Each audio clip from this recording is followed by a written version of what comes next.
good. And some spots that you can really see that's the case is right in here in East Mass, all around Boston. Temperatures are below freezing, which means any more winter precip that comes in is going to stick. That snow is going to continue to stack. As we move down towards Baltimore and D.C., on the other extreme end of what this event is, you can already see the warming trend is in place. Now, we were just talking about travel, and it's still treacherous in areas of the Northeast. Connecticut Governor Ned Lamont banned commercial vehicles from the state's highways during the storm. He actually spoke earlier on Fox Weather for an update. Take a listen. We had a couple of feet of snow. We shut things down. People thankfully stayed off the roads. We got most of our major roads and highways cleaned up. So as you just pointed out, we ended the emergency declaration an hour ago. So tractor trailers and trucks and commercial vehicles allowed to drive along, but you still can't go through Massachusetts or Rhode Island. So plan accordingly. Only come if you have to. Yeah, Governor, there was a lot of differences between this storm and the nor'easter that we had back in January. This all coming off of a couple of winters where there wasn't a whole lot of winter that actually happened. So for your teams, for your crews across the state, was that a bit of a tune-up? Like in sports terms, you got to be in mid-season form after this winter. That one you had in late December, that was a lot of snow, but it was light, fluffy snow, easy to move around, so we got things open faster. This stuff was heavy, it was wet, there were heavy winds, so it was a lot more complicated, tougher to get the plows through. It took a lot longer, and the snow was coming down heavy, maybe 5 inches an hour in Massachusetts, half that in Connecticut, but still it took a time. So we've been through these storms before. I think our teams know what they're doing. In your messaging, is that a challenge? I mean, even as forecasters, when we were showing some of these numbers, it's odd to forecast, like you mentioned in Providence, what would be an all-time snow. You don't want to cry wolf so Right. People don't take you seriously when it's a real storm. We've been pretty careful about that. This one we said is the real McCoy.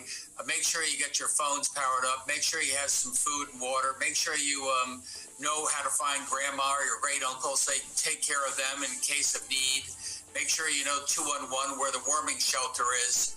Fortunately, we didn't need most of those precautions, but this one I'm glad we are over-prepared. Over-prepared and already getting prepared for the next one. Look at this. This is Philadelphia. This is back in January 26. A lot of us, I mean, I was on paternity leave, but I was just feeling the impacts. And a lot of us were like, all right, this is probably going to be the biggest storm of the winter season, right? This thing was brutal. Then, well, we just had our historic generational run, and I'm trying to tell you, guess what?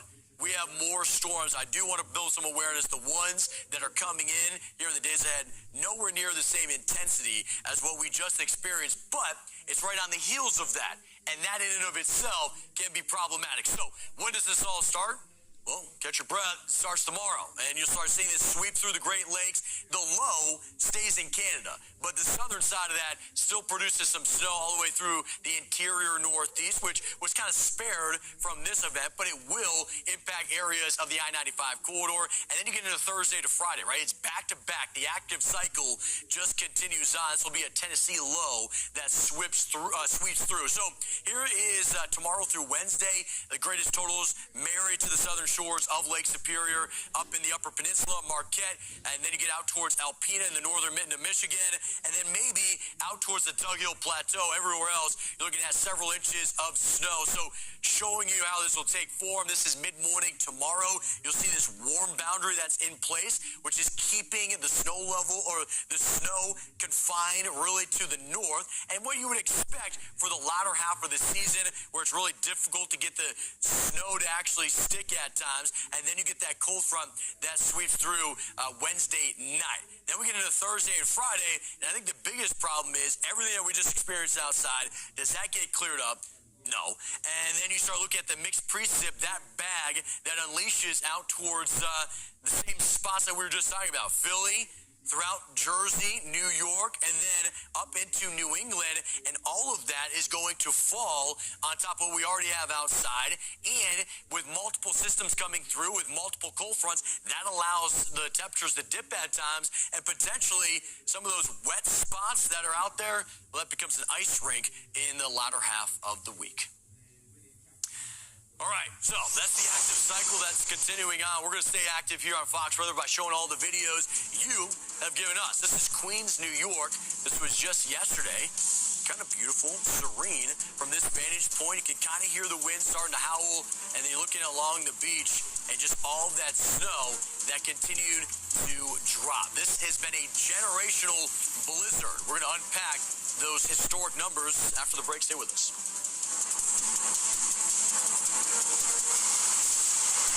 Weather has you covered for every type of severe weather. Hurricanes, severe storms, blizzards, flash flooding, and everything in between.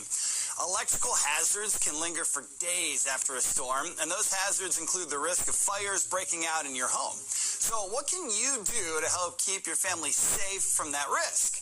Well, let's ask Bob Marshall, co-founder and CEO of Whisker Labs. Bob, good to have you here with us today. Nick, it's great to be here. Thank you. So listen, how big of a risk are electrical fires when storms hit?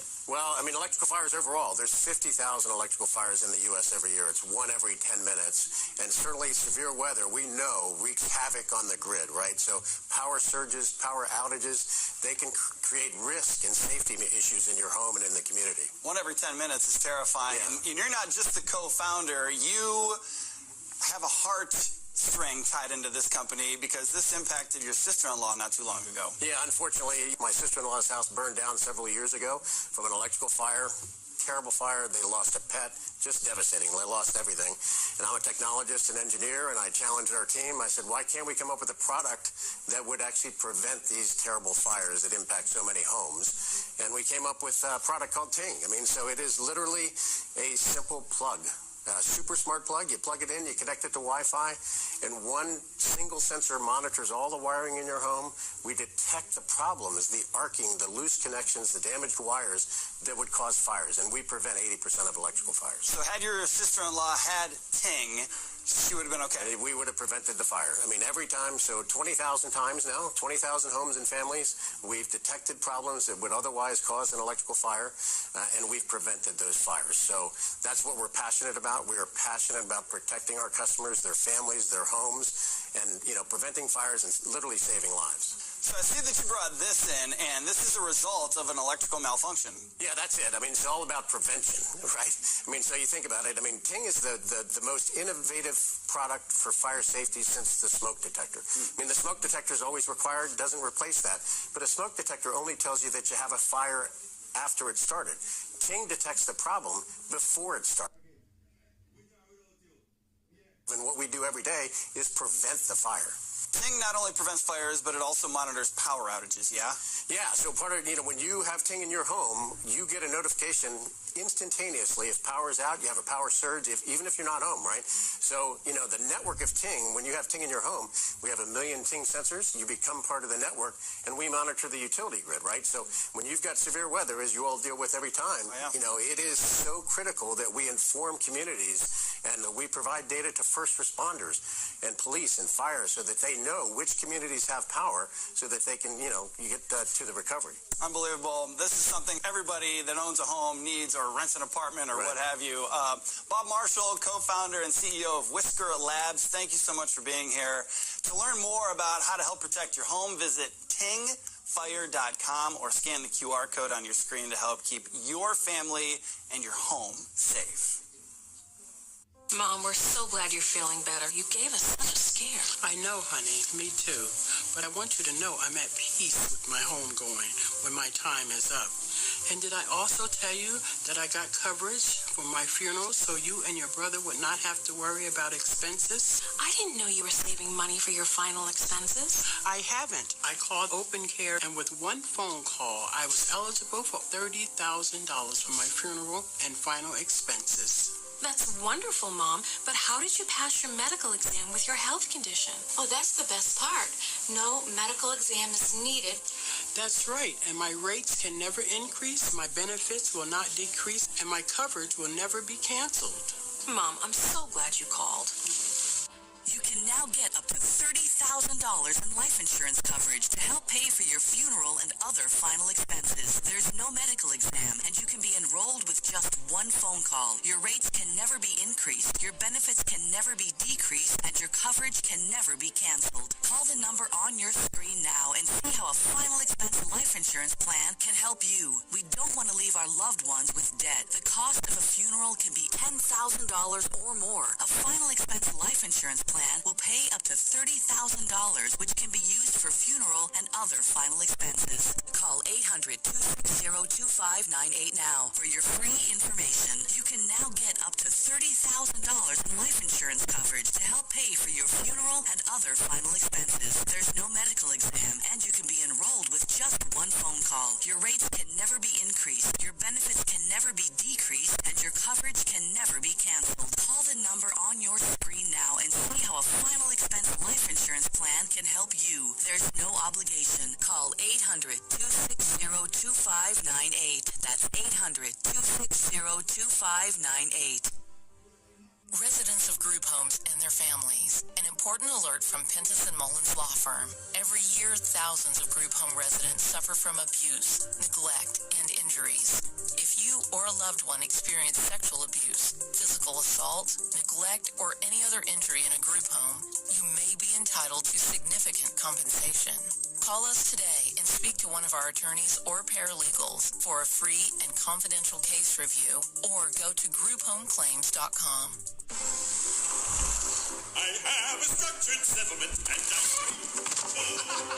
call J.G. Wentworth. It's a cash now. I am an annuity, but I need cash now. Call J.G. Wentworth. It's a cash now. It's your money. Use it when you need it. Call J.G. Wentworth. 877. Call 877-CASH now to get a $100 gift card for a free quote. Yeah, we're doing 24-hour coverage of this, so stick with us here. And it sounds like we just got some kind of alert back there. What you got going there, Steph? Is that a weather-related one? It's a travel ban. Travel ban. That's right, New York City. So you were just talking about the travel ban here in New York City. We got Dylan and Steph that are talking about their phones going off. You could hear the alarm. And so the travel alert verified. Yes. Literally, as we were doing this, as you had mentioned, though, we're going the entire night, likely to see these updates in the hours. Yeah, they said, I think the New York travel ban was supposed to go into effect at 9. Steph, did that say 8 o'clock now? Did they change it, or is it still early for 9? 9 p.m. till midnight. Okay, 9 p.m. they said. Right, they're giving you an hour. All right, so we got one more hour. So that was last night, Ari and I taking over the show, and that was, of course, the travel ban. That has since been lifted for New York City, but we do have some travel bans up in New England because of just the impressive nature of this nor'easter, generational, historic, and so spots of Rhode Island and Massachusetts still doesn't look good to get outside. But how did it become this situation? How did it become generational, right? We talk about nor'easters, they can be impressive, but this went through bombogenesis, so it became a bomb cyclone. Really, what we show you is that by Sunday at 11 a.m., pressure millibar was 1012, right? And oftentimes during the tropical season, you see us really locking in on the pressure millibar. But for this event, as you'll see, it dropped to 966. So in order to go through that bombogenesis, what you need is it to drop 24 millibars in 24 hours, and it did that easily. And so what we're looking at is the result of that. Over 540,000 people without power, because you have that, historic snow measured in feet in so many locations. And then you had hurricane force gusts that just slammed New England and truly all up and down the I-95 corridor, winds that were 50 to 60 miles an hour. So tonight you still have areas of Cape Cod and eastern Mass, south of Boston, nearly 300,000 people without power, and then you go down towards Delaware. So you look at how large this event was, over 700 miles, and you take it from the northern side down to the southern side, and you have two different states that show you how big the wind in the snow impact is, and the result of that cold weather, over 54,000 people without power in Delaware. So we'll continue to get you those updates, of course, as they come in. And we say it's historic, and, that's obviously one way to describe it. And then you get outside and you just look at it, and you can just tell this seems like it's a generational storm. I mean, this seems like something that's in Antarctica or Alaska. This doesn't seem like it's in Plymouth, Mass. You got these, cars that are stranded, but I mean, these aren't small vehicles. You got snowplows, you got big lifted trucks, you got, here we go, SUVs that are all just completely buried, and it's still snowing. You got almost this ground blizzard effect that's happening, and these snow drifts. That's the big thing. If you're not familiar with winter weather, and of course you're looking at this and you're thinking, man, how do they get so big with these mounds of snow? Well, the wind is so strong, 70, 80 miles per hour plus, it kind of pushes it, and it forms these major walls that can be feet, it can be 4 or 5 feet high, and then there's nowhere to go. So I want to show you what this storm was like. Here is the blizzard and what we know as of right now with the snow totals. We're going to take you state by state, and we're going to show you the top totals that have come in. Lyndhurst, over 30 inches of snow. They lead the way for New Jersey.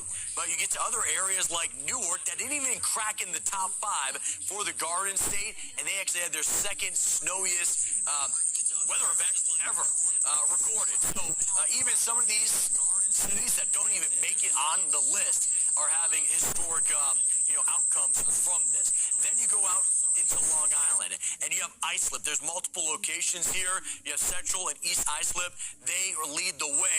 Islip had the snowiest storm on record from this blizzard, and it's continuing on. There's still some spots that are going to add to these totals. Then you get out towards Connecticut, and you get to Stonington, where you're over 30 inches of snow. So right now, we're talking about 3 different states already. All of them have eclipsed 30 inches of snow. So that's over 2.5 feet in this event. So again, it's not just one city, it's not one state that's feeling the impact of this. Why we were out ahead of this talking about nearly 100 million people are going to feel the impacts of this. When you look at the blizzard and truly the top totals, Rhode Island, Warwick, and Providence both getting that 3-foot benchmark. And again, the snow is still coming down. We're going to maybe add to those totals. Dartmouth, they're at 33 inches of snow. But with all of that, those were the top totals, but also the intensity at times. Verification of a bona fide blizzard was recorded at least at 19 different stations. That in of itself can be mind-boggling during a nor'easter. One of those sneaky type of impacts that maybe went unnoticed unless you were hanging out with us last night. I remember talking with Chris O'Connell in that moment. He's at North Wildwood. We go out to toss him. He's at Fox 29 Philly. Incredible report here. And you can hear him. And it's when the seawall just couldn't hold the Atlantic back anymore. And he just got splashed. It was kind of like he was in the splash zone, right? Kind of a little dunk tank. And you got the waterfall that's coming down. And it's really, I don't know, for me, it's kind of a fascinating sight at times when you look at the salt water that just washes over the snow. There just seems something a little unnatural about it to me. But he was talking about it. Chris was saying, hey, the crews are doing a great job. And the snowplows were just coming through. And normally you've seen snowplows, right? They push the snow off to the side and you form this wall. It almost looked like they were just like squeegeeing because there's just so much water since the Atlantic spilled over. Why am I talking so much about the Atlantic?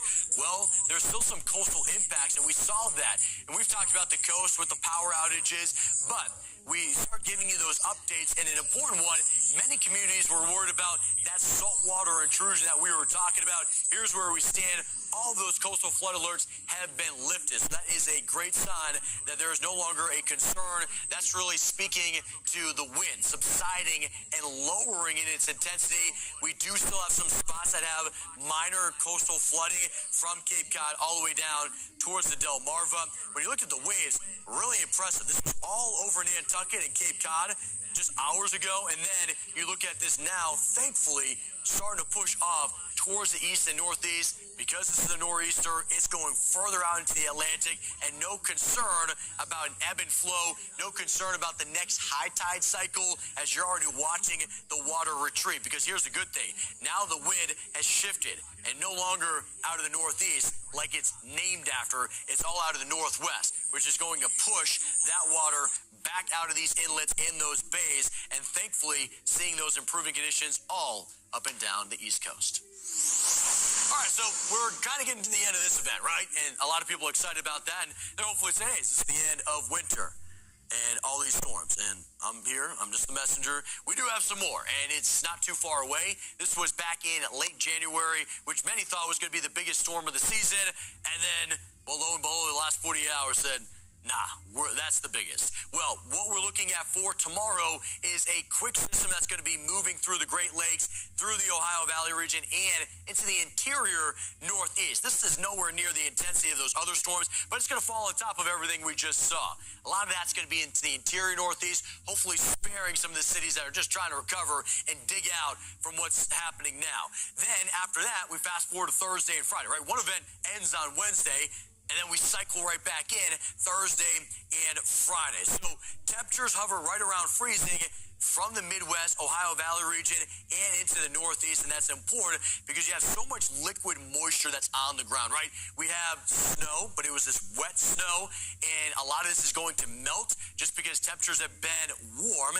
And then you have these cold fronts that sweep through. So there's going to be at times where there could be a lot of melting and then freezing back overnight. By Friday, it does look like we get into a clearing trend, and by Friday evening, finally, timing it up nicely. Where the work week, it's in the washing cycle, and you just feel like, man, when will this quit? By the weekend, it finally quits. It's a welcome sight to be outside. So, for Philly, we know it's been already an impressive event.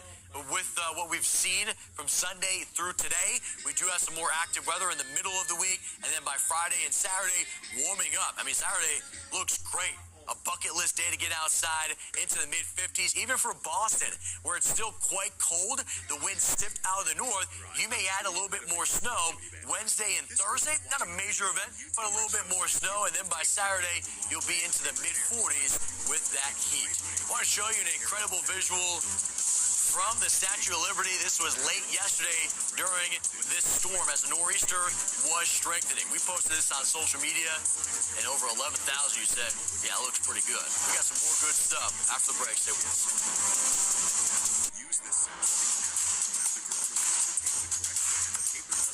Where's your pain? Right here. Right here. Both knees. Take on the pain with CopperFit Mobilizer, the next generation in compression technology. Hyper-advanced compression sleeves with built-in blue infrared fibers for even faster recovery and pain relief. You feel good, you play good. And this CopperFit Mobilizer, I guarantee you is going to be the reason why you see me on that field. You can book it, you can write the check, you can take it to the bank, and I guarantee you it'll cash. Powered by Lumacore, blue infrared fibers woven into compression fabric. Increase circulation to reduce inflammation for faster recovery and pain relief. Two powerful technologies combined to create the next generation in compression technology. The CopperFit Mobilizer works. It's perfect. It's giving you mobility. Literally, mobility is in the name. Breathable comfort compression. Available with HyperFlex side stabilizers for more power and control. It's more than just a compression sleeve. Having the compression and the Lumacore technology, which sounds so futuristic, but yet it's here. And it's really cool that CopperFit was the ones who created. I would definitely recommend it to anybody to give it a try who has pain. Unleash your inner power to do more, play more, live more, and feel the energy with CopperFit Mobilizer. Money doesn't sleep, bills don't sleep. So you got to get up and go to work. The CopperFit Mobilizer was support without feeling like it was tight. I can't explain the technology behind it. All I know is that it's working. Get your CopperFit Mobilizer now at mobilizer.com for only $39.99. Order now and save 25% when you buy two. Plus, your shipping is free. It's working for me. It's going to work for you. It helps 100%. I wouldn't be standing here if this didn't actually change my life. Get on this right now. With this Lumacore technology, it's brought it to the next level. It's absolutely amazing. It just really works. Get yours now at mobilizer.com. That's mobilizer.com. Vehicle breakdowns are costly. If your check engine light comes on tomorrow, the repair could easily cost thousands. It was like almost a $6,000 job.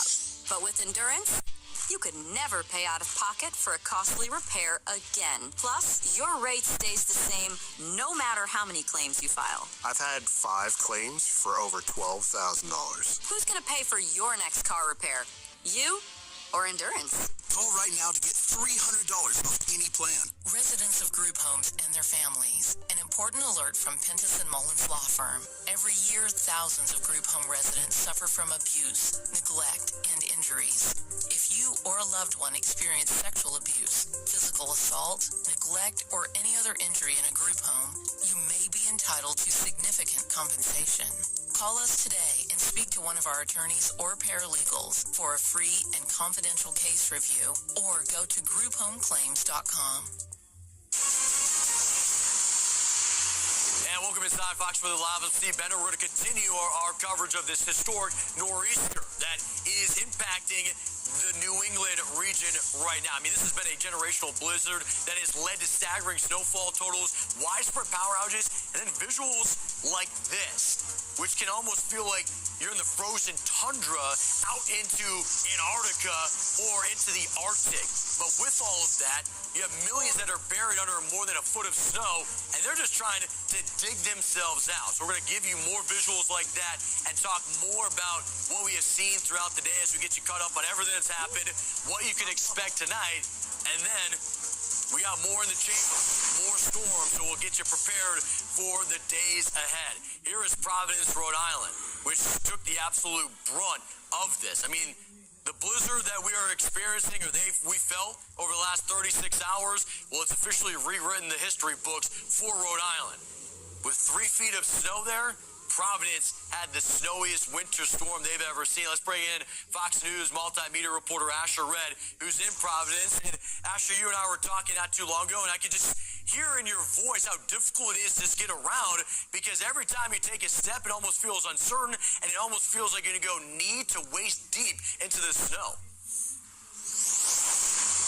Yeah, Steve, you definitely have to do the duck walk in certain parts of this. I mean, especially when the snow gets to your knees. I want to put something in perspective for you, and that's this pile of snow behind me. This is some of the snow that was plowed from the parking lot. Some of it, even especially when you go over this mound, it's kind of the stuff that just kind of fell, and it's how it fell and how high it fell.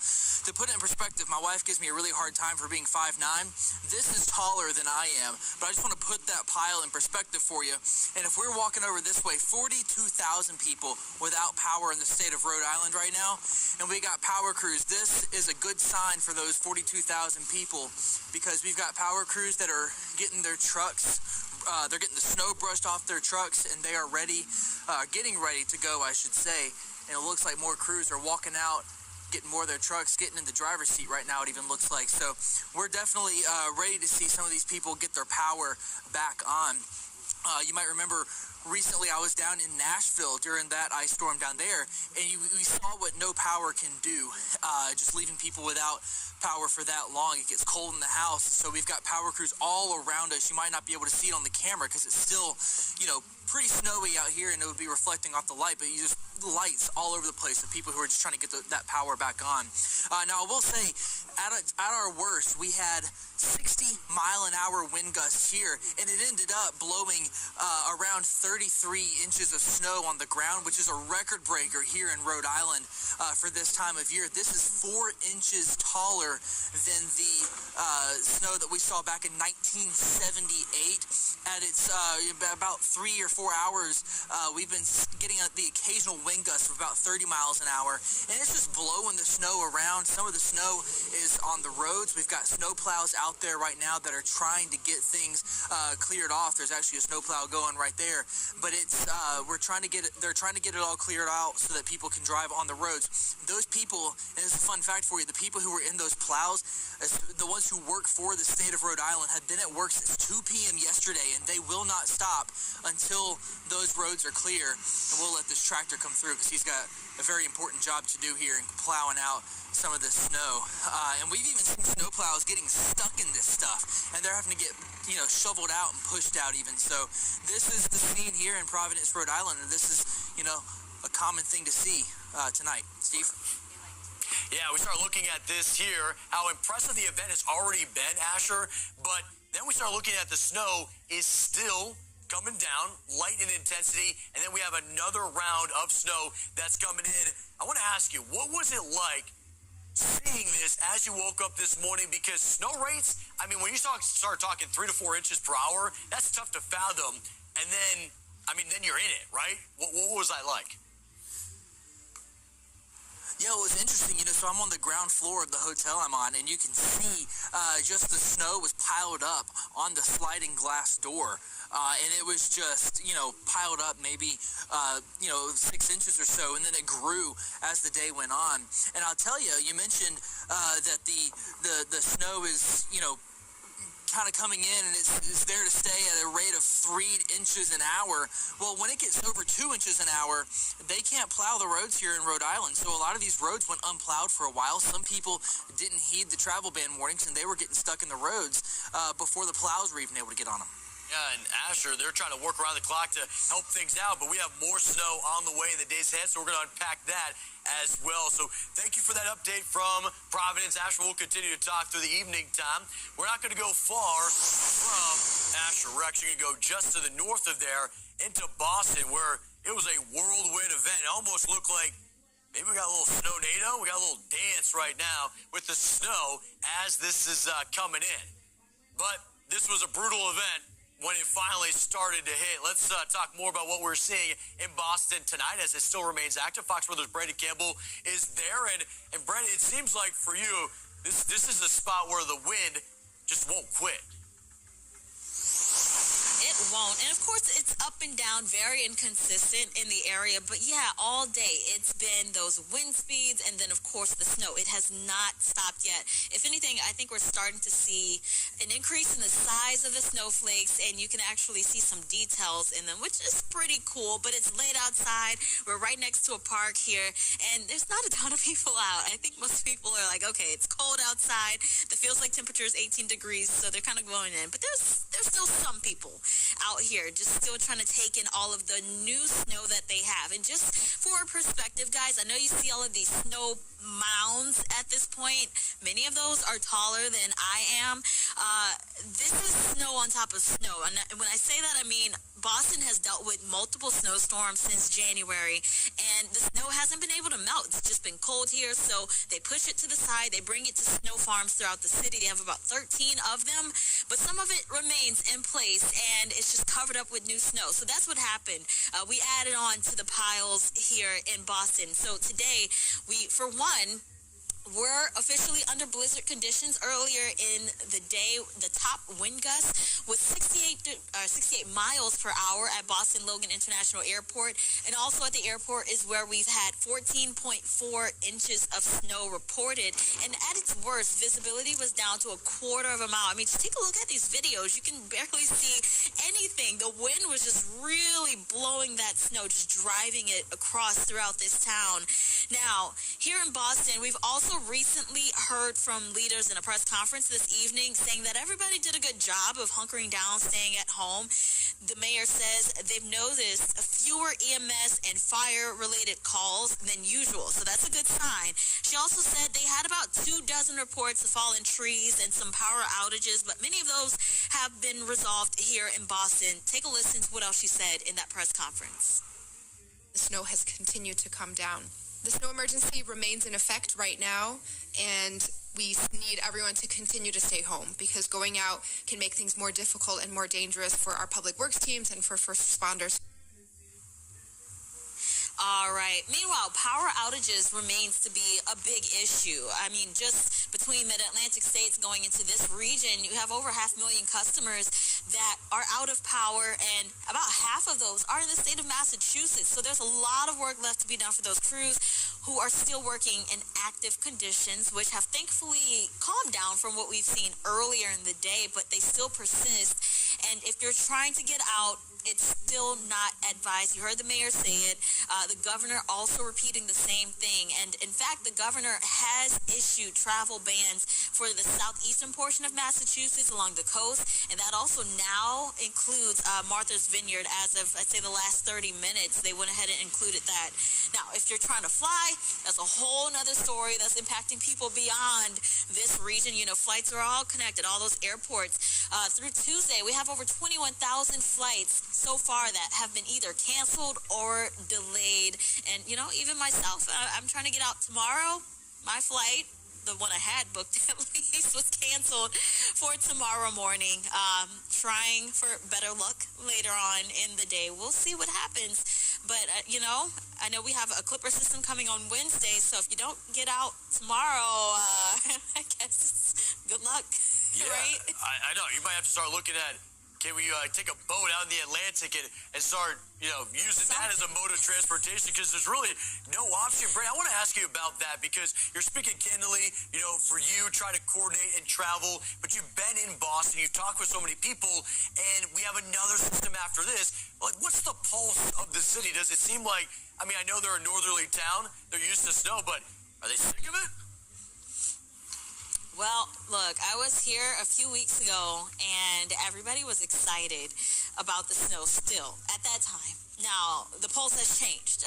Most people are saying, I'm ready for spring now. I'm over the snow. It's cold. There's nowhere for the snow to go. It won't melt, and eventually it just gets brown and ugly. It's nice now that we have a new coating of it, but, give us a few days, and it'll be a different tune. So, yeah, I think they're over it for the most part. I met a couple earlier today who were still enjoying it. But, they've had a lot, Steve. Yeah. I think now, it's probably 50, almost 55 or so inches of snow this season. They're above average here in Boston for this season. Yeah, no, I agree with you, Brady. It's nice to have, a storm, maybe two. But then when you get it with this type of frequency and you almost get that snowcrete, right, where it gets compacted and it's like rock solid, and then, like you said, it gets dirt, you're just like, I'm done with this. Send me some warmer weather. Yeah. We're going to be talking more about that. Maybe I'll throw in a warm weather forecast, Brady, just to give us something to look forward to here throughout our show. Thoughts, right. Yeah, something that can warm us up a little bit. Hey, Brady, thank you for getting us that update from Boston.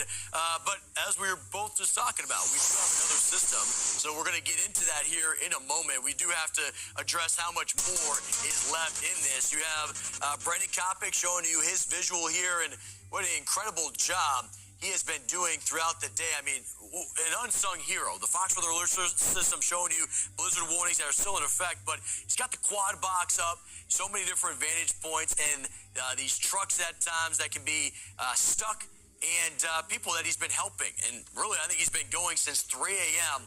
this morning. He just has an engine that really no vehicle could compete with, right? He's got a heart of gold, and he's out there in those elements, and he's fighting this generational storm, which what you're looking at here looks like eye candy from a satellite imagery, but it's anything but candy when you're on the ground. It just is brutal. It's hard to be in Providence, Rhode Island. Now, look at this, coming in the top total, right? They were kind of neck and neck with Warwick, and now they're saying, enough of that. We're taking the lead, nearly 38 inches of snow. And we just talked with Asher, and it's still coming down. So that number could climb over 3 feet of snow. With that, over 530,000 people without power. Here's a blizzard tracker, which means in this moment, as we're talking, here are the spots that are closest to that blizzard perimeter. Remember, a blizzard is 35 mile per hour winds or greater for at least 3 hours, and that's going to drop the visibility down to a quarter mile because of that snow rate. And Nantucket holding steady there with wind gusts right around 60 miles an hour, dropping that to 3/4 of a mile. So still, even this late in the game, brutal. All right, looking at the blizzard warning, though, it does become lifted, and it actually expires tonight for those areas of New England. You'll notice how much snow are we anticipating. Really not much left, maybe 1 to 3 inches of snow out of this event. But then we have to build your attention tomorrow and truly into Wednesday. Another system sweeps through. The low stays up into Canada. The southern side does dish out some snow. And then right after that, Thursday and Friday, we have another one. It's going to come out of the Tennessee Valley region. The northern side of that one is going to get snow, and it's going to be that wet snow and really something that comes off the Atlantic yet again. Here's the good news. This event was really all about the coastal areas. They took the brunt of this. I think these incoming events, interior spots of the Northeast, are going to finally get in on the action. All right, here is New York City Central Park. This kind of looks beautiful. What an incredible event. Over 19 inches of snow, a top 10 event for Central Park. But we're not done, and the information keeps coming to us here at the Fox Weather Forecast Center. Look at the edge of your screen, scan that QR code, and you can get the minute-by-minute updates that are coming in. New York governor says we're not out of the clear yet. We're saying that here, too. LIRR, that's the Long Island Railroad. It plans to resume its service starting Tuesday. So somebody give Tony a shout out. He thought that thing was working. Not until Tuesday, my friend. We're going to get you those updates on the other side of the break. Stay with us.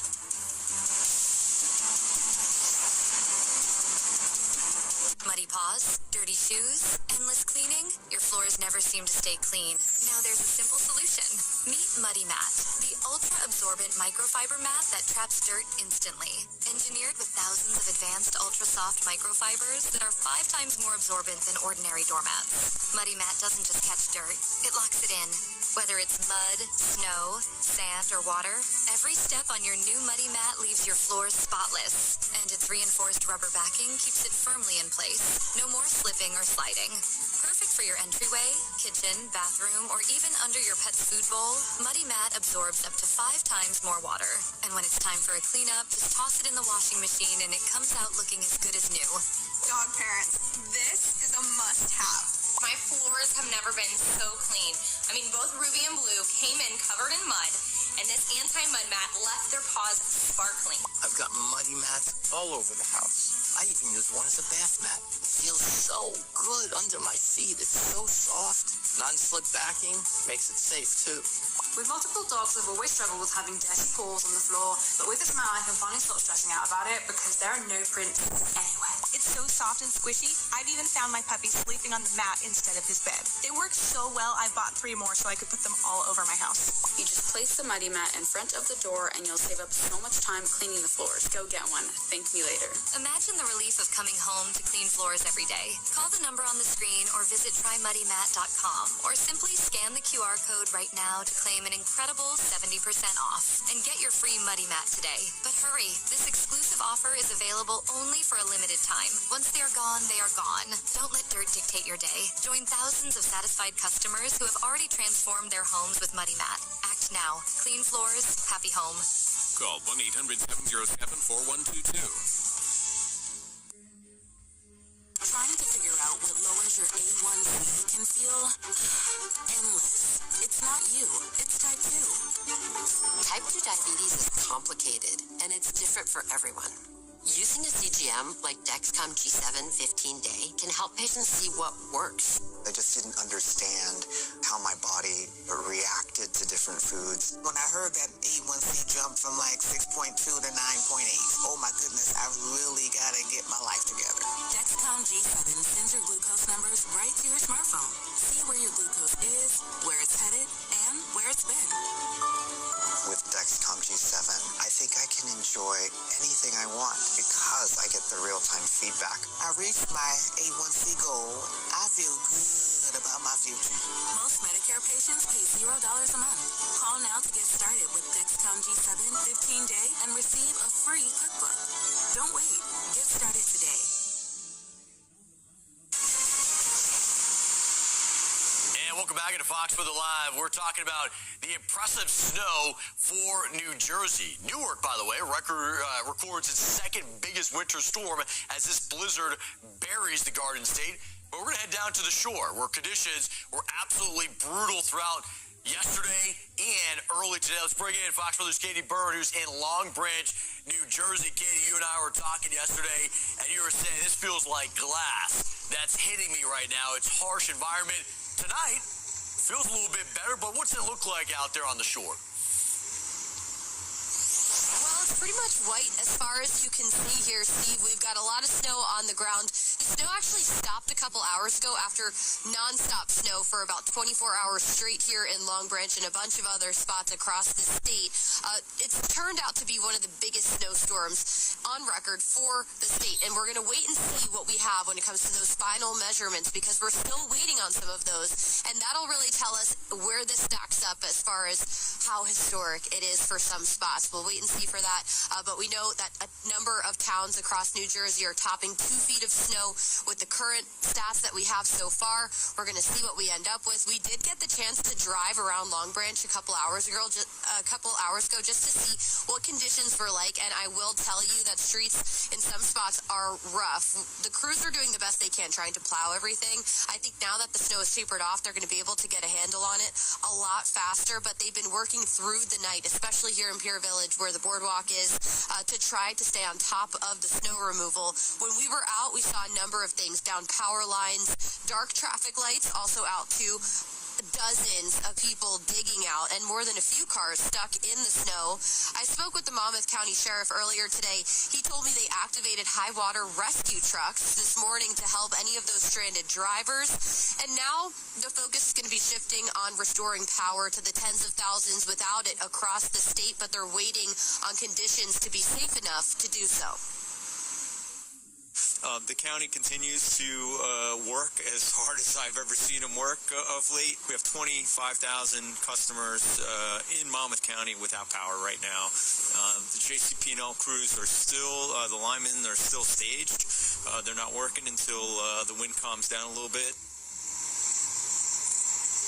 Seeing some improvement with those outage numbers across the state, and even here in some of these coastal communities where we are in Monmouth County and Ocean County, but still it could take some time. That's why some like schools and offices are already deciding to have another closure tomorrow, because they all need that extra day just to get ahead of this cleanup. Even though the snow has stopped, this is a big cleanup effort on the ground, Steve.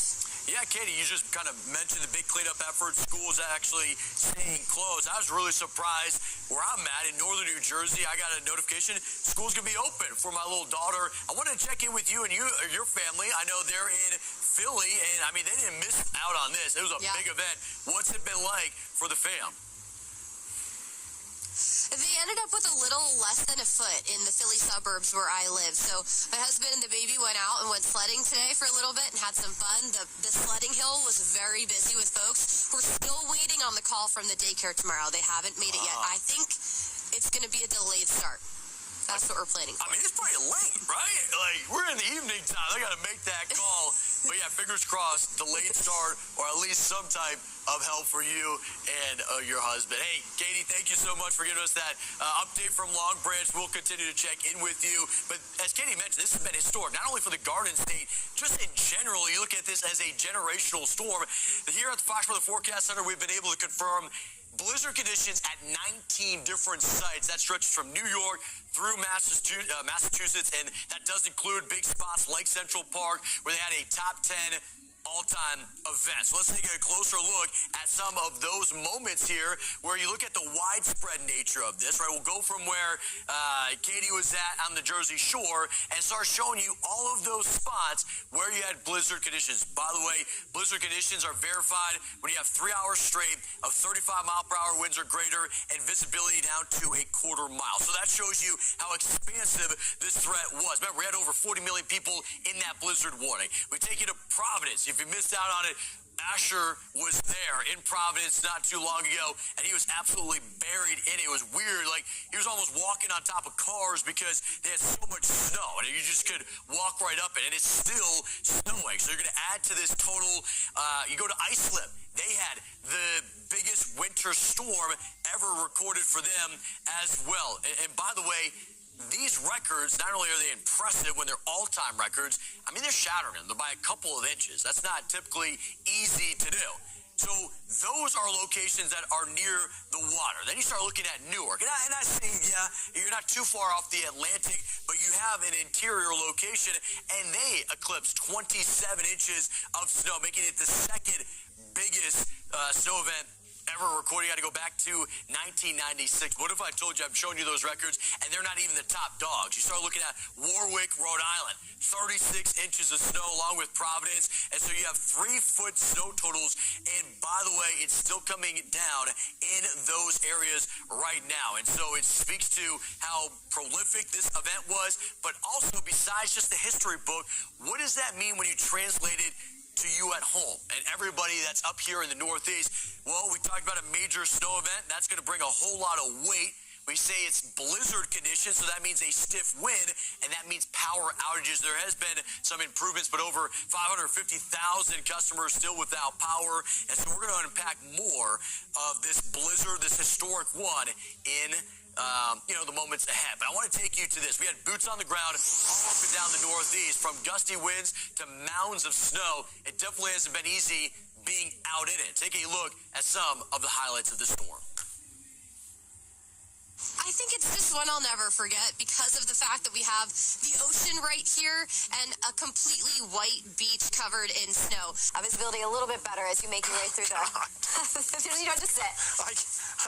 I can't get up. And then he disappears. I fall in and I can't get up. It's wild. Mike, incredible stuff out of Long Island, out of the eastern end of Long Island, out of Montauk this morning.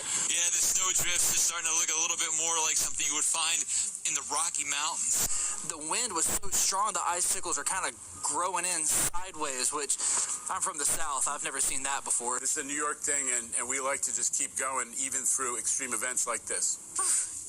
I didn't know it felt like 4 degrees. I just know it feels cold. What really has been getting me so far this morning has been the strong wind. Really, the big concern throughout today is going to be the wind gusts. I mean, I'm sure you can just see the snow that is blowing around right now. It is a lot like a hurricane. It sounds, you just hear the whipping of the wind.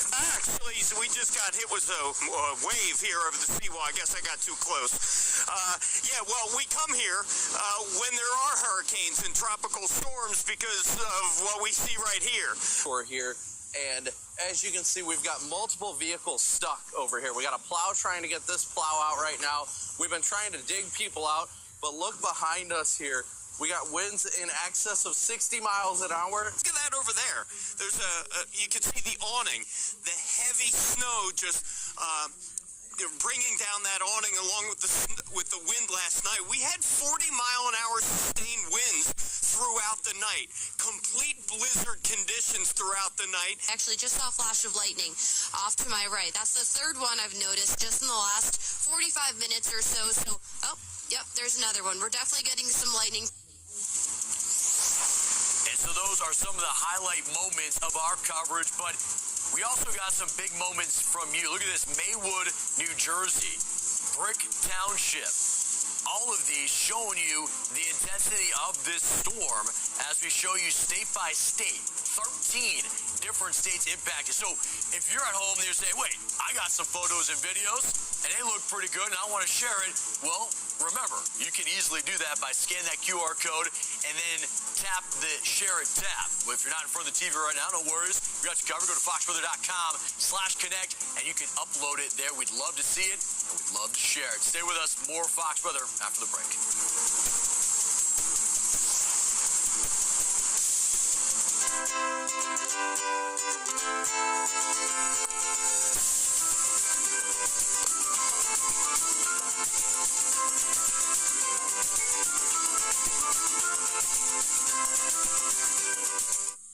Look, as history is being made, National Collectors Mint and the Cook Islands announced the limited public release of their exclusive 2026 Silver Double Eagle $2 coins. Angela Buchanan, the 37th Treasurer of the United States, was instrumental in supporting the creation of the United States Silver Eagle Bullion Program. Coins beloved by investors and collectors alike. But Treasurer Buchanan dreamed of more. She envisioned a Silver Double Eagle $2 coin. Now, inspired and endorsed by Treasurer Buchanan, comes the release of the new .999 pure Silver $2 Double Eagle, meticulously struck with the highly prized frosted relief and the mirror-like backgrounds of brilliant silver proofs. Each of these Cook Islands non-circulating legal tender coins is purer than any U.S. silver dollar ever to circulate. It boasts 2 eagles in flight on the obverse with the words American Double Eagle. The reverse features the iconic Liberty Bell, the Cook Island imprimatur, and the important $2 denomination. Now you can reserve your own $2 Double Eagle. Each coin is struck in 0.25 troy ounces of 0.999 pure silver. The final issue price was to be set at $49 per coin, but during this limited release, the 2026 Silver Double Eagle $2 coin can be yours for only $29.95. Each coin comes with a certificate of authenticity verifying its precious metal content and legal tender status. There is a strict limit of 5 coins per caller. Earliest orders will receive priority status over later ones. All are covered by our 100% guarantee of satisfaction. So hurry. Avoid disappointment and future regret. Call now. To order, call 1-800-617-9235. Strict limit of 5 coins per caller. Call 1-800-617-9235. That's 1-800-617-9235. Call or log on now.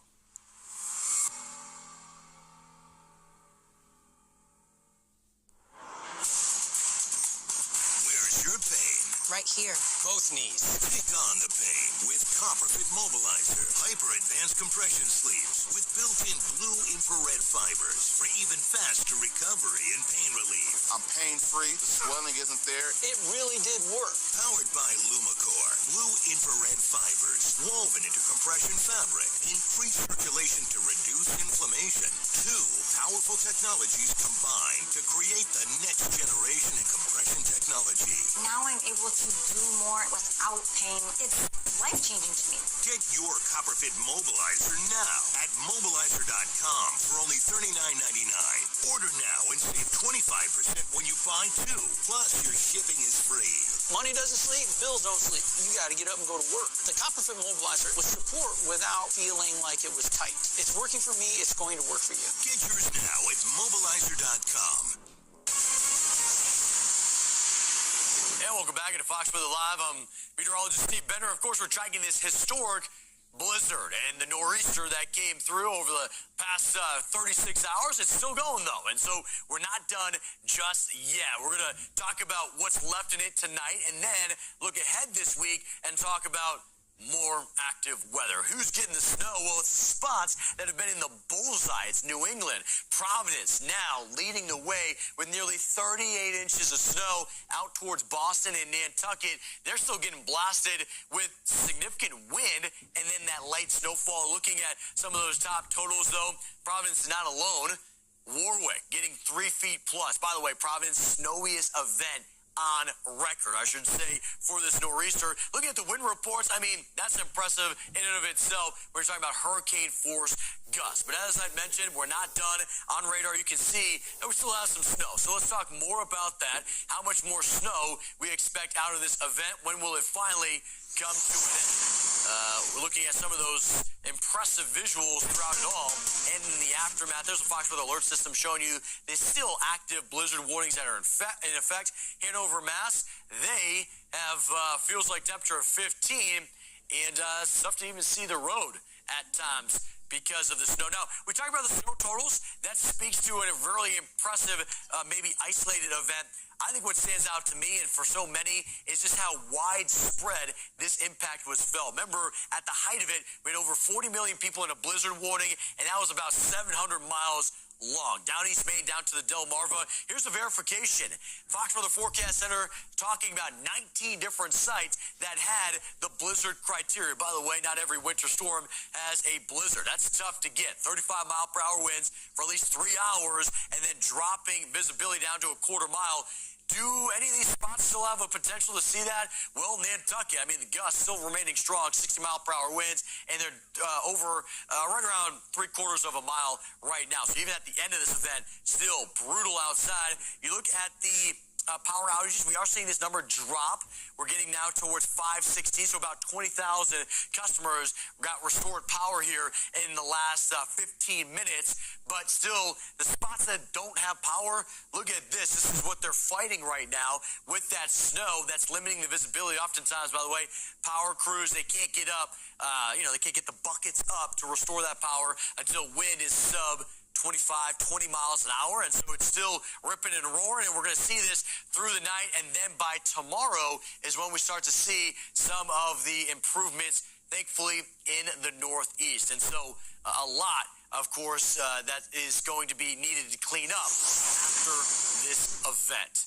Now, as we take a look, you literally see spots of the Garden State. This is in Bloomfield, New Jersey, where they got absolutely buried by this nor'easter. Fox Weather spoke earlier with New Jersey Governor Mikey Sherrill for an update. Take a listen. New Jersey Governor Mikey Sherrill, thank you for joining us Thanks so much for having me. Yeah, I'm sure it's been a lot over the past 24 hours, so let's check in. You know, as anticipated, the storm performing with big snow amounts. We have outages, we have intense wind. What are you assessing from your perspective right now? Well, I just really have to thank all of our emergency workers, our state troopers, our utility workers, the Department of Transportation, the Department of Public Works. We have had everybody coming together over the past several days to assess this upcoming storm and make the best possible preparations. The Weather Service has been great. They unfortunately were right. Usually you want correct weather reports, but man, I think a lot of us had hoped this might pass us by somehow, but they were correct, so we had a good heads up. We knew this was going to be heavy, wet snow, and a lot of it. We knew that there were going to be really high winds. So the concern immediately to me became power outages, trees downed, and the danger of whiteouts. And we saw all of that, but because we were able to push out all that information, all of the departments worked so well together. Once again, we had a little prep from the last storm. That was only the storm of a decade, so now this is, you know, the storm of a generation, really. So we were prepped for it. That's why we had over 5,000 public workers already pre-positioned here to really help with utilities. And it's why we were able to make such strong decisions on travel bans to keep people safe. And we did, in fact, and are, in fact, safe. Have a look at the wicket. Top knot. Perfect seam, good drift.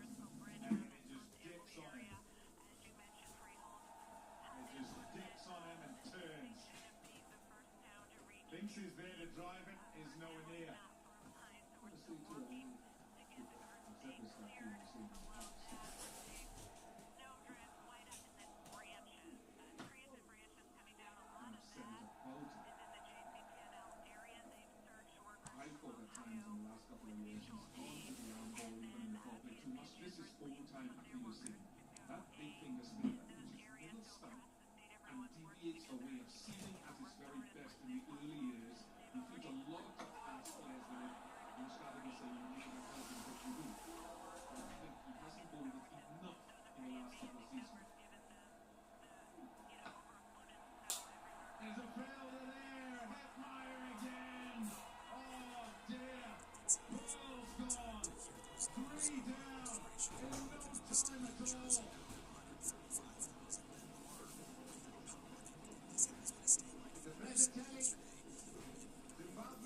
Cambodia, 3 wickets in under 3 overs. You're looking for a big hit, but the skill of the West Indian bowlers coming through quite nicely here. Good catching from Hetmeyer for the second time in a couple of overs now. Zimbabwe in all sorts of trouble. They've lost the big hitting Brian Burr. He goes without troubling the scorers. Zimbabwe.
And I think that was I think that was like when I was 7 or 8.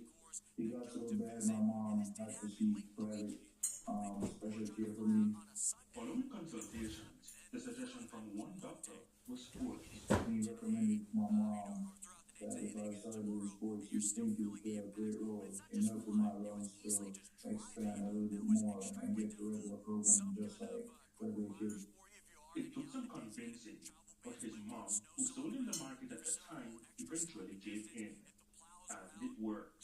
So before the soldier uniform, it was football gear. You could say the difficulties he endured as a boy was only preparation to make him more militant, because the journey was never smooth sailing. Still, he did not retreat. Things got bad for my family financially. I can remember like being out for at least a year and 2 months. And that was, I'm saying that with a smile on my face now, but back then it was so emotional.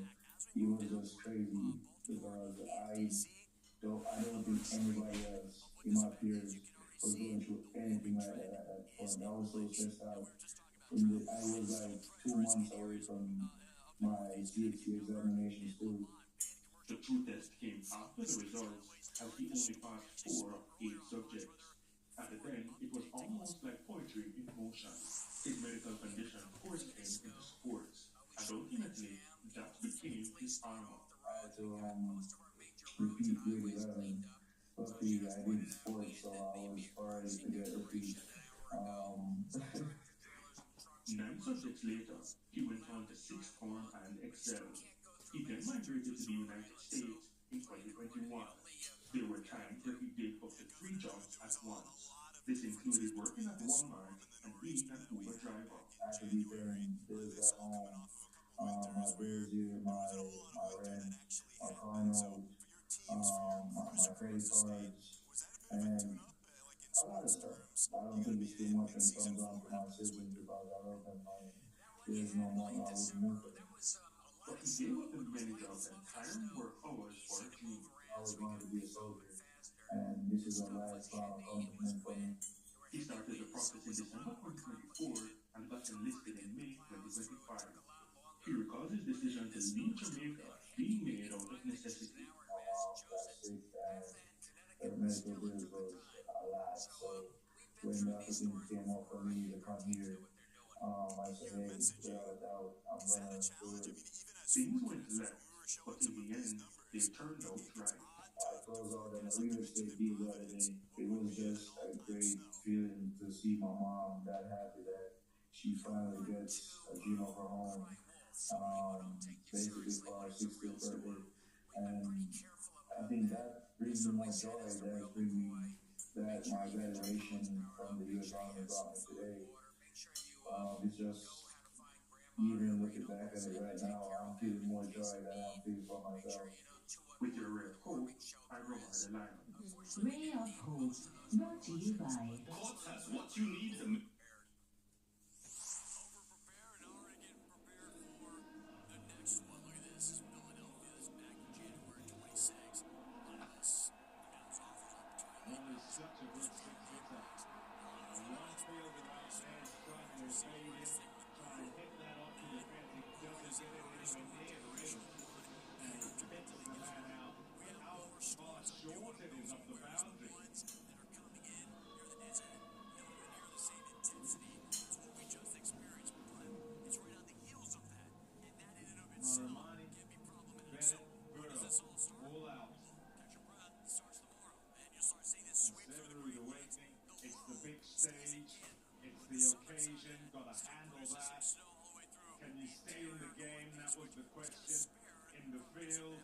opportunity goes a begging.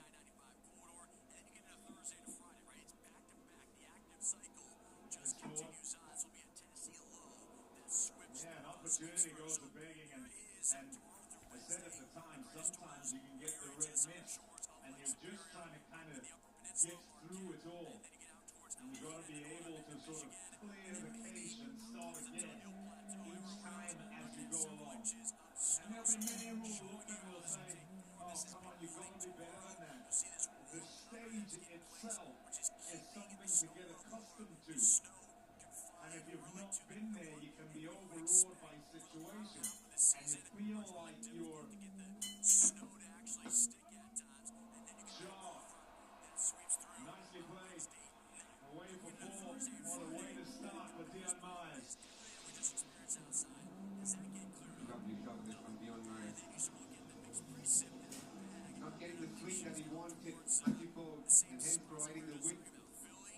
Dion Myers got into a good position there on the up, making sure he found the gap as well. Anti-fold needs to be very aware now to understand how much swing is available and control the line accordingly. He found swing so far, but this last ball indicating not anymore maybe.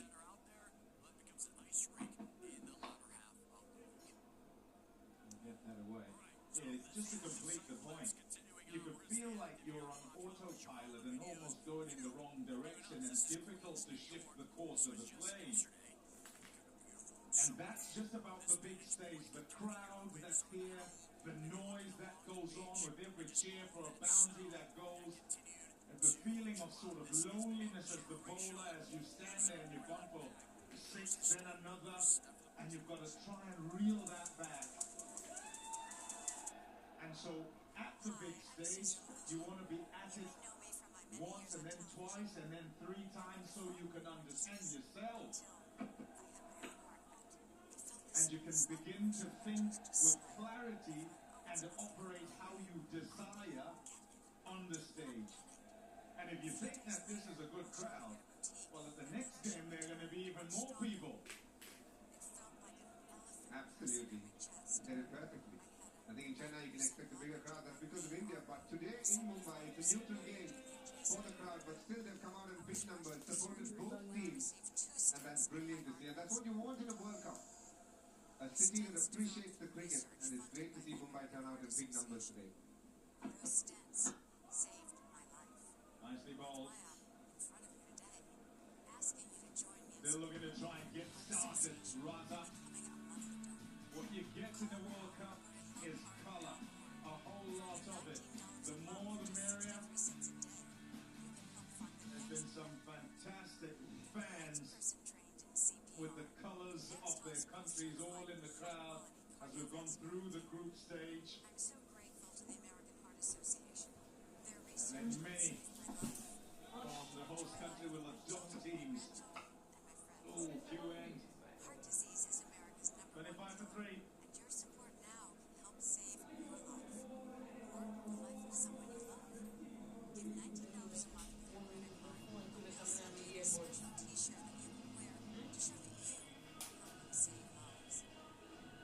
I know you're a fan.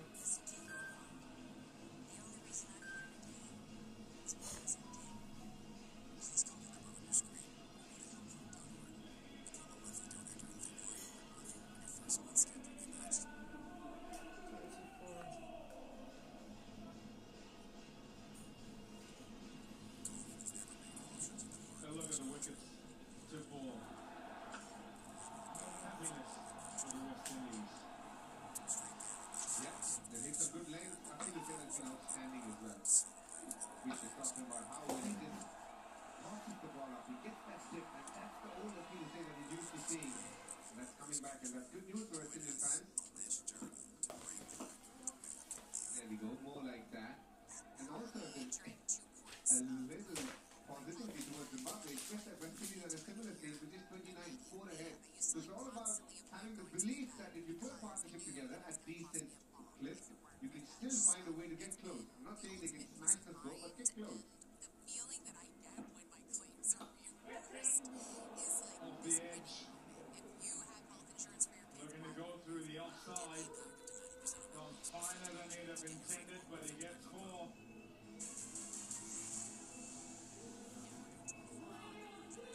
One thing you investigate with the Philippines is control of the line. Which one's spinning, which one's coming back. The arm ball and the one that stings usually can land on the same length. Try to spin that away. Didn't go that much.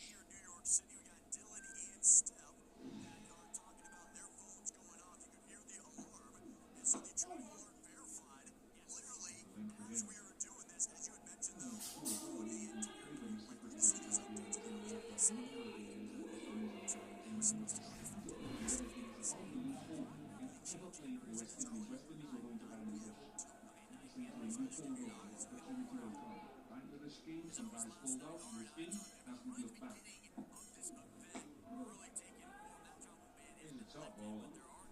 the fact that he can operate in the power play, even on surfaces where it does not turn, and then he'll have that swing up, and then he'll just have enough to fight a little bit. Also, change his pace, not easy to get at, successful in the power play.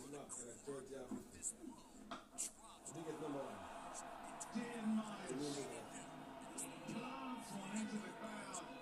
Top shot there. Sixer. And that's an example of a batter trusting his swing and most importantly, picking the line of the ball and going through with it. If the same ball had turned a little bit more, you'd probably end up stopping it at the point. But this one didn't turn and it went straight into the mid-wicket stand.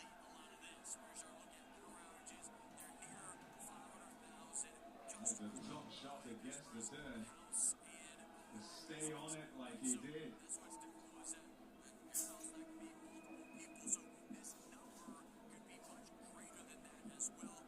Slips it in. Yeah, quick up. He'll take one. 11 off, 5 done, 36 for 3.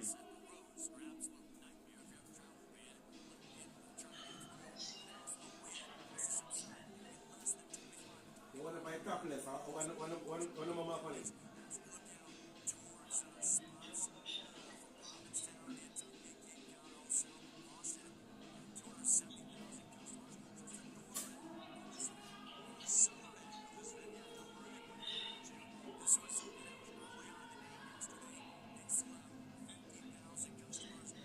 It's been speculation by the chevrons so far in this Anyway, no matter what, another one like different. I would not want like different. I would not want the single one. One of the smart ones. You split them off one and set them off. That's what. Jump back to the one. Turn down. Matthew often do you see the same two bowlers bowling all 6 overs in the power play, but so good has accuracy been with his variations. You see the arm ball on the left finger behind the ball, and that sort of drifts into the right hander, and then his stop delivery, his orthodox delivery, which turns in the opposite direction. Wonderful skill and guile from the West Indian spinner. One going into the right hander and the other leaving the right hander. They didn't know it's proper contact. What a shot over extra cover. That is commanding. Not a sixer. Very good shot. Bring it back. Chasing down something. You can't buy it. And I'm not pissed. I can't something that they put in a such a complex set of mindsets that you need to be able to track your own mind. Almost before you beat the opposition. There's the downing line. There's the you have to come to me early. But most importantly, they have to have that calmness. You have to come to by 7. There was that stillness of thought which translated into then Sunday, you don't have to miss it early.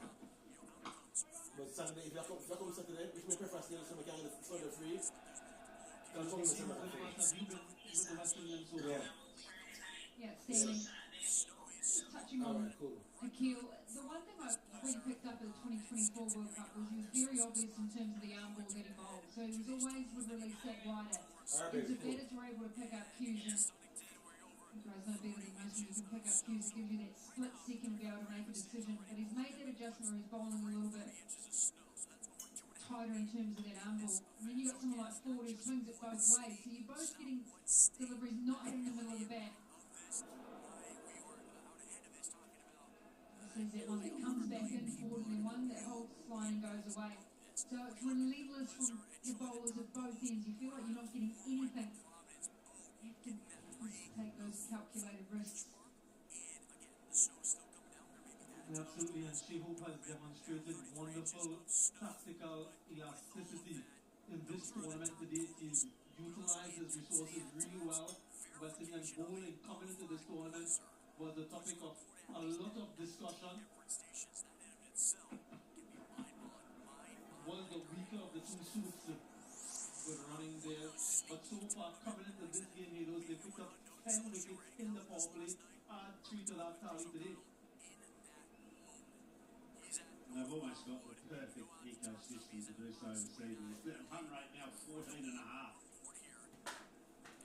We're only into the 6th over, so look, if you draw analogies between that and driving a vehicle, this is like driving up a mountain that's just going round and round in circles, but you have to go 120 kilometres an hour. You're bound to have a crash or two. I've done that trip up to Candy once or twice this particular World Cup. But the trouble is, you know, you have to have a mindset on actually what you do require this ball.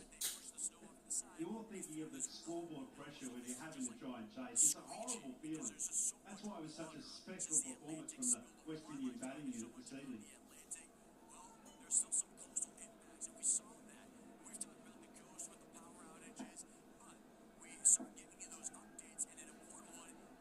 Really special innings. 19 sixes by the West Indians. A solid power play in defence. Last 6 overs done, it's 47 for 3. And just enough for a strategic recalibration. Yeah, girl. Alright. I'm getting my man eat. Alright. Yeah. I'm coming to get food. Alright.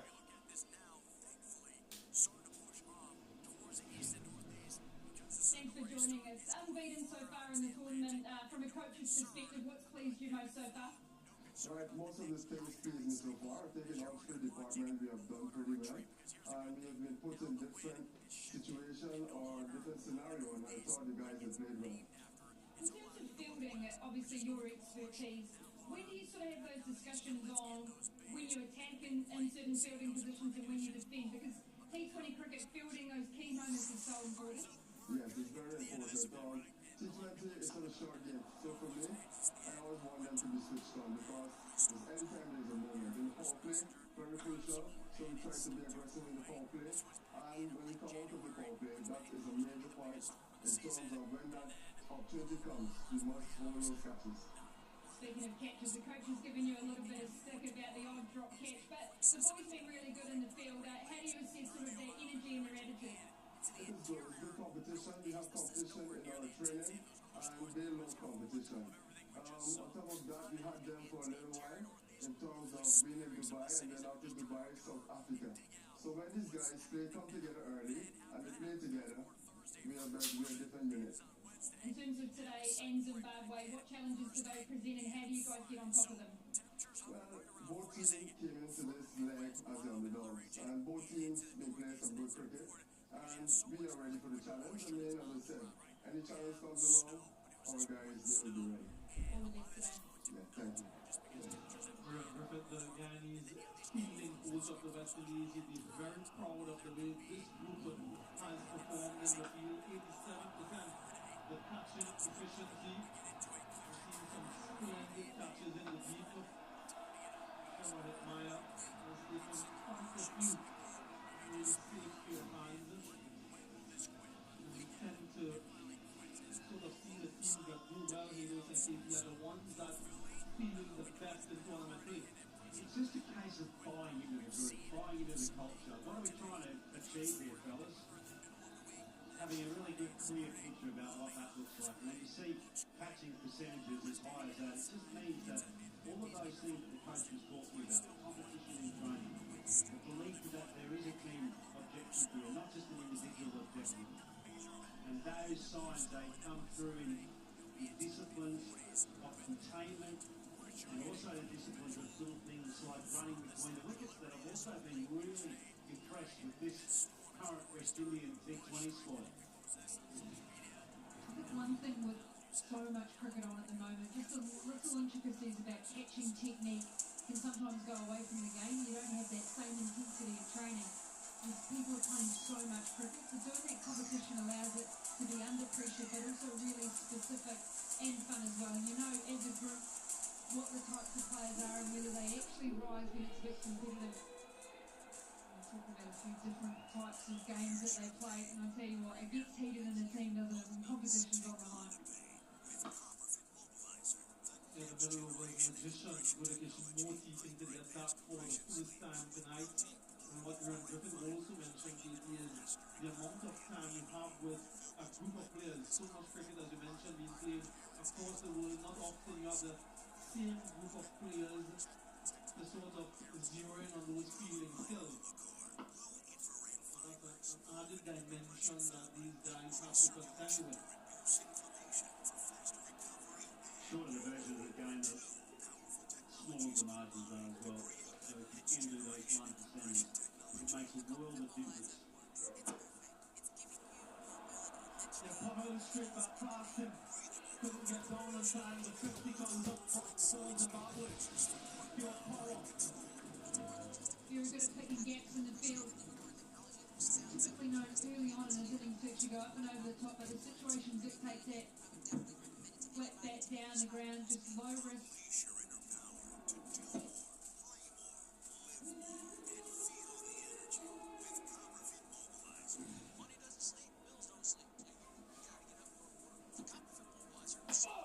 Clean him up. That's the response from Gudakish Moti. He's so good at getting wickets through the middle overs. Struck the ball, but what a response. Feel like we've seen this before from the other left arm spinner. Love to see where all these dismissals are pitched. It was seen beautifully, not as much turn, playing across the line. It is a challenging shot. Just the accuracy. He hits the stump so often, Moti. There's another one. Lines out for 28, 52 for 4.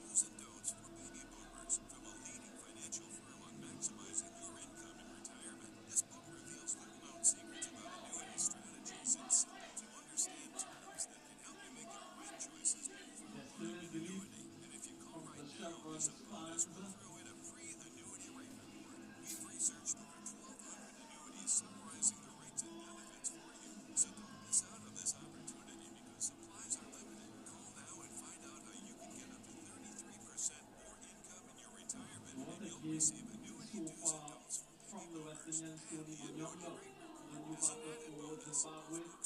They're facing a steep decline. Have to be careful in this contest to try to get as close as possible. Give us to that total. You don't want such a negative net run rate.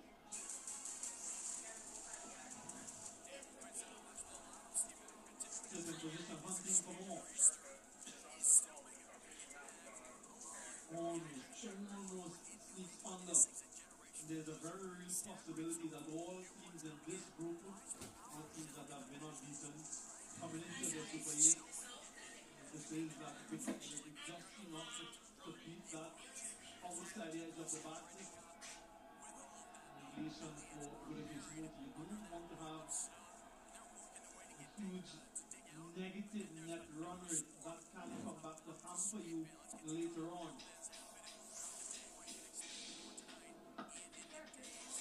Over the infield, race away for a boundary. So a couple boundaries in over, but a successful one from Moti, 57 for 4. Now it's happened as an India versus the West Indies in the last game.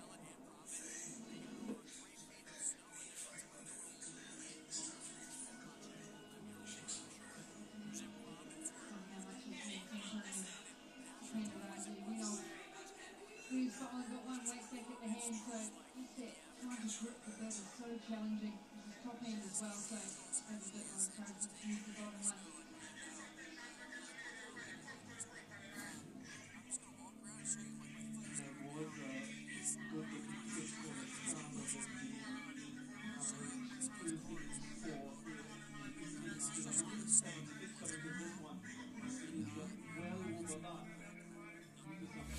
Ball striking, 19 sixes, 16 fours in the innings.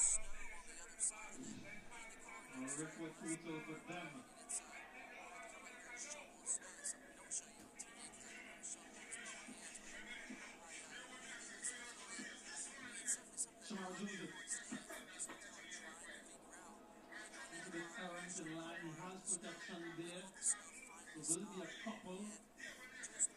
by.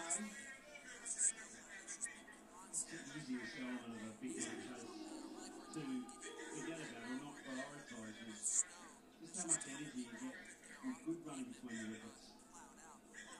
I always hate being put under pressure in the field. It has to be about ball striking at this stage when you've got a run rate required of 15 and more. Has to go big every over.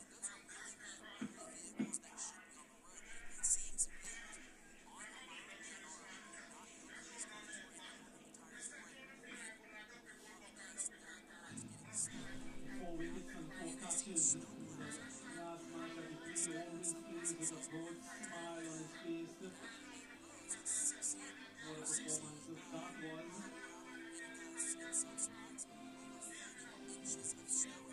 He's the enforcer through the middle for the West Indies. Usually bowls a tight line, targets the stumps. And a high pace as well.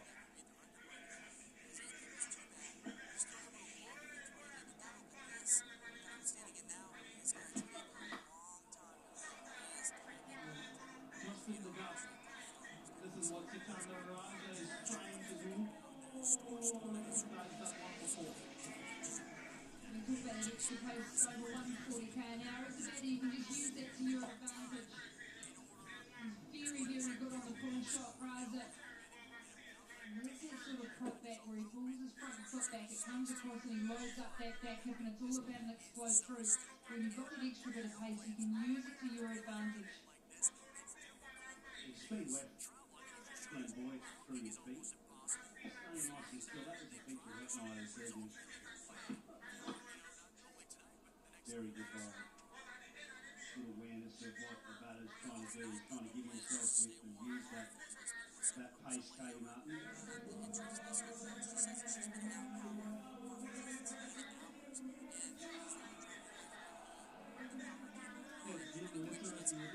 Understanding what the game requires, making those subtle adjustments, following Raja, that we have to agree, made the accommodation online. Yeah, real heat out in the middle. One thing a lot of batters do when the bowler is bowling quicker, they get right back in their crease. Both of these players are quite deep in their crease to try and give themselves a little bit more time for that patience. Maybe like the bowlers are saying, okay, I know I might just have to make some subtle adjustments. Wonder how much his weight is leaning back a little bit here. It wasn't before, it will be now. 140 thunderbolt.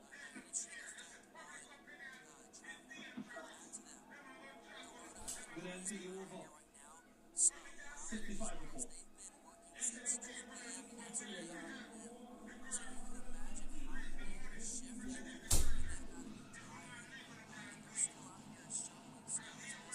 A rhythmic approach to the crease.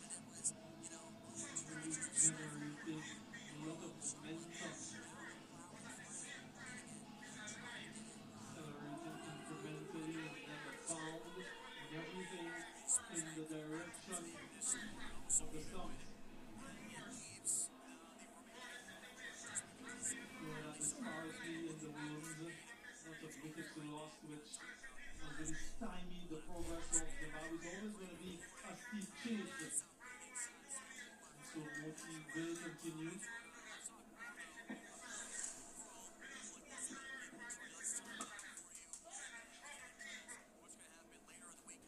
That hurts. A dot ball at the start of the over. Field and fieldsman gets buoyed by the opportunity to take dots. Pressure immediately goes on the batter as well. Watch here, he'll be trying to strike this for 6. He almost has to now.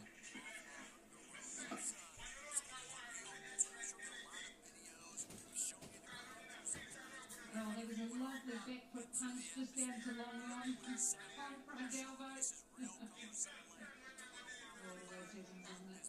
Well, this guy loves to sweep. That is the challenge. You saw him sweep a really full one. He premeditates it. Here you go, Hados. Lovely shot this one. 189 runs from 70 balls. And there you go, Katie. He loves to sweep and sweeps well. Another maximum. Good collection from Wanyonga. Just makes that adjustment. I think Moti's knowing, okay, he loves the sweep, so he's going to mix it up either under the bed or just a little bit higher. Makes good adjustment in terms of getting his position out the way. The hands are high. He's purposely trying to hit that up and over that fielder and that shorter boundary.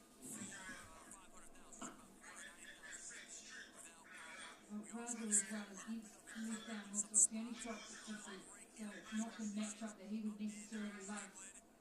They really good in terms of being busy at the crease and taking it nice and deep. He's also probably been there a lot earlier on here.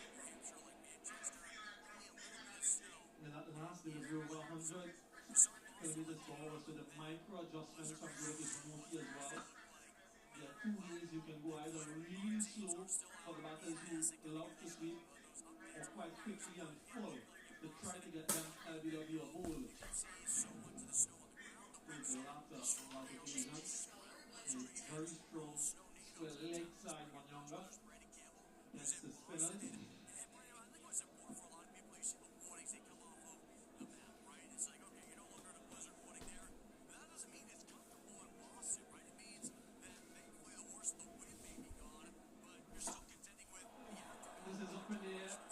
May find the gap. Plays with precision, he'll argue. 75 for 4 after 9. Pedro is a spinner. When I guess you look at Zimbabwe, they've come from bigger boundaries. You talk about you get a little bit more margin of error. You might attack with the ball a little bit more. As a spinner on a smaller ground, what adjustments do you make in terms of how you go about bowling? It depends on your bowling style as well. So some bowlers can take them wide and quite slow. You see Abdul Rashid does that quite often. But someone like Sikandar Raja, who fires it in more often than not, it's very risky to bowl in that sort of case wide. So you'll find that someone like him will still try to target the stump and hope to be defensive with that line. And if it doesn't work, he's going to travel like he traveled today. So what are your defensive options on good surfaces? Music will continue. As mid-on and mid-off in position, so expect back of a length and generally a straight line. And those two fielders just there on his right and left side. A little pause and play might be the LED stumps or the veil. It requires some sort of adjustment.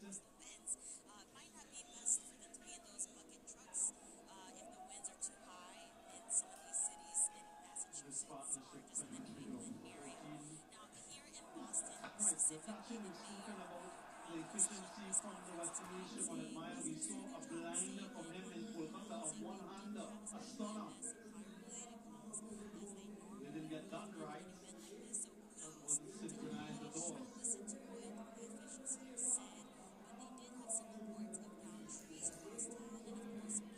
Tough day in the office. He looks like someone stole his milkshake. Are you sitting there? There's plenty of milkshake in his batting today, right? He is unbelievable. You know, I've seen some remarkable innings in this World Cup so far, but you know, this is such a proud moment. And this bloke here on screen just absolutely punished India.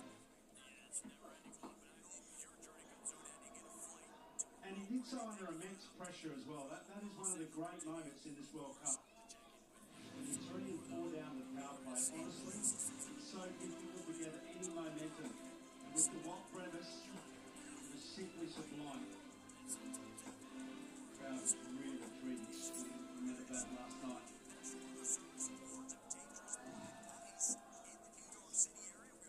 And I better get back to Hetmeyer as well, because that was my point. He had such impeccable control this evening.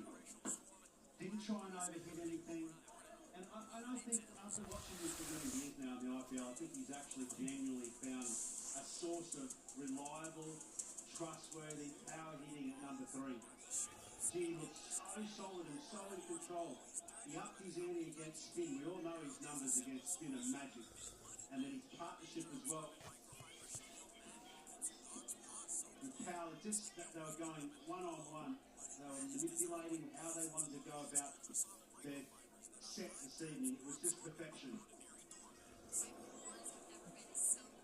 They got hit again. A little bit maybe too high and the line down the leg side. But I just want to find out from you and Casey, what does that mean now for Chevron and Mile? We've often spoken about the best batters back in the majority of the overs. West Indies have sort of transformed him into a number 3 batter. And we've seen the high productivity, high strike rate. What does that mean for him now in franchise cricket? Does he still use as that finisher? What is he want? Because in mine, the very first ball, I thought, I like what I see here.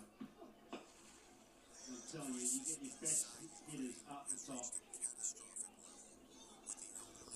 Nicholas Poran is a great example of that. He's such a fine asset because he can bat anywhere, but give the best player in your team the most opportunity to ball strike and act with freedom.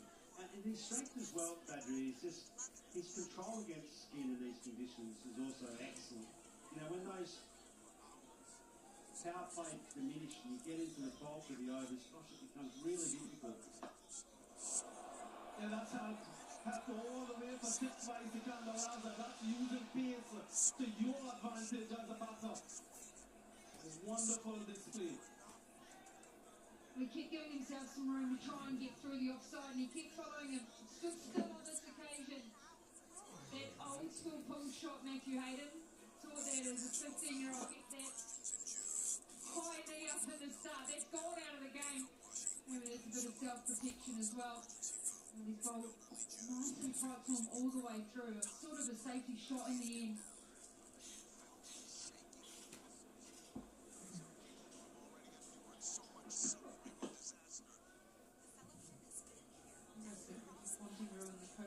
Manual of being able to go. Well, look at the opposites. Your knee comes up and your hands come down. That's what we got taught as kids. Ponting said, "Oh no, it's just about being able to press forward and bring that weight slightly back." Well, bit like you as well, mate. You have a bit more shoulders. Well, I think it's a counterbalance between your bat and where your feet go. If your bat's still, you can't move your feet. There you go to someone like Ricky Ponting. His bat was always travelling. You don't see a golfer walk up to the mound and have a big high bat lift from the start. They go through the range. They lift firstly, that enables them to transfer their weight. And then, just like batting, as your bat starts to come down, your feet are actually counterbalanced by the movement of your bat. So your feet can travel.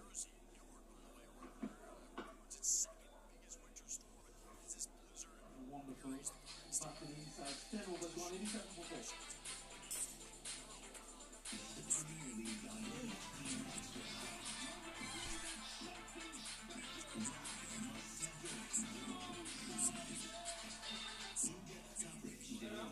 Everything comes from the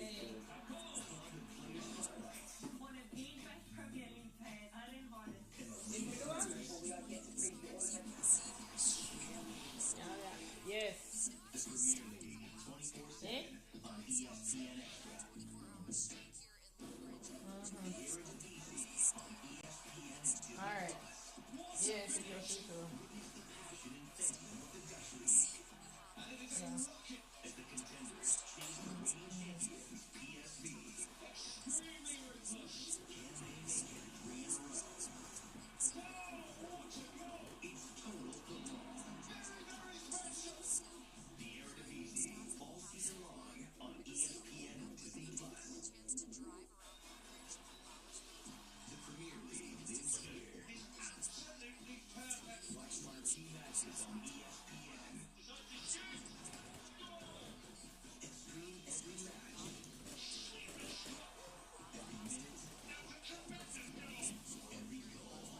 the continued squeezing. I think Carlos Backett, you had mentioned with India going down last night, net run rate becomes even more important as we go through the Super 8 stages. I say hello to Carlos and the DJ.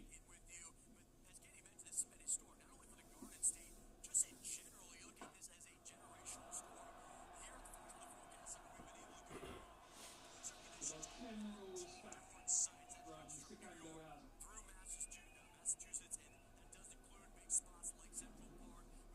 a clean strike from Sikandar. Walking the walk behind, he's one of them rider. It's a little too full, back to changer. To get it before it gets to line. He's going straight and he's going big.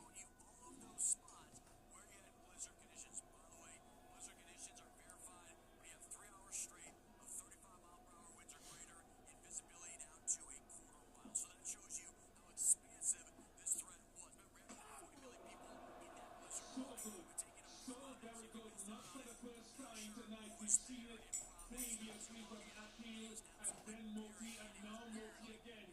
A gem. Ravi himself would probably wishing he could hold one of those.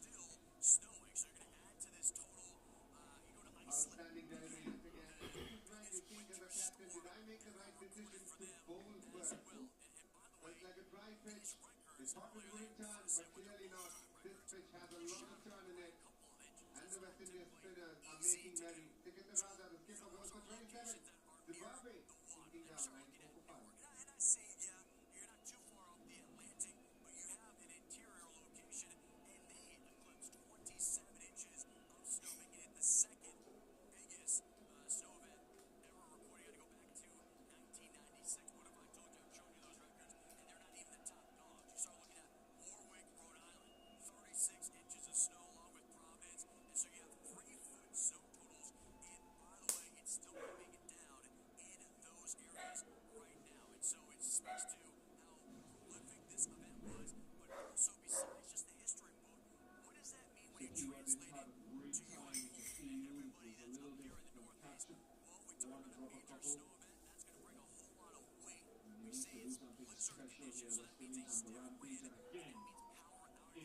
Driving seat.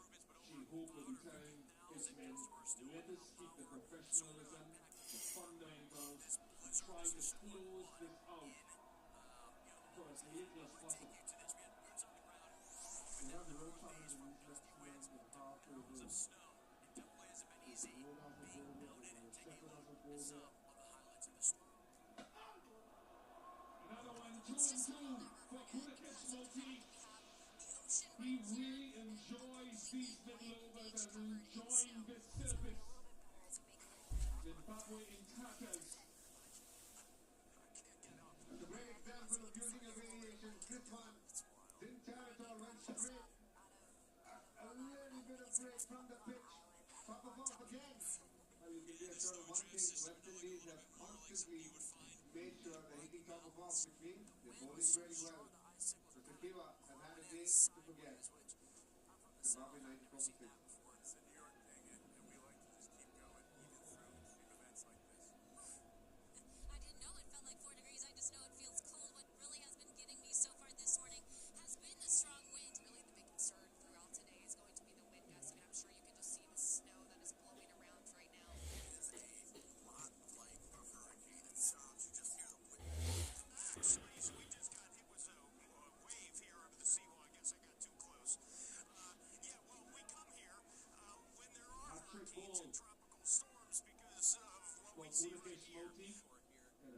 Get a silly one to all sorts.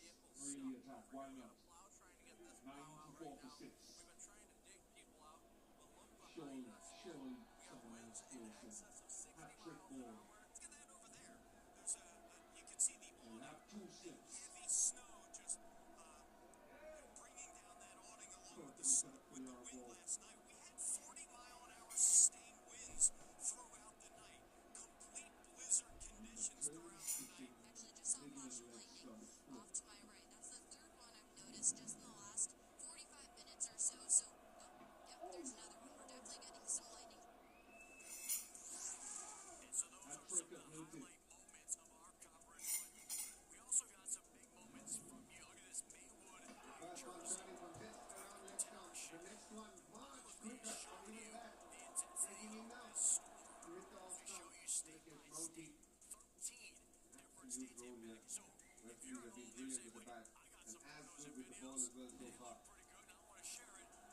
Listen to that passing ball and over.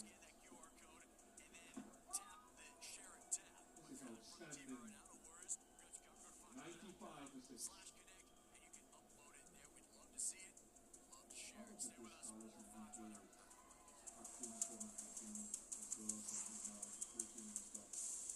Is the familiarity with conditions. West Indies have played a couple of games here this tournament.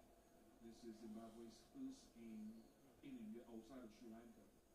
Never played a T20 out here. They haven't fought India since 2016.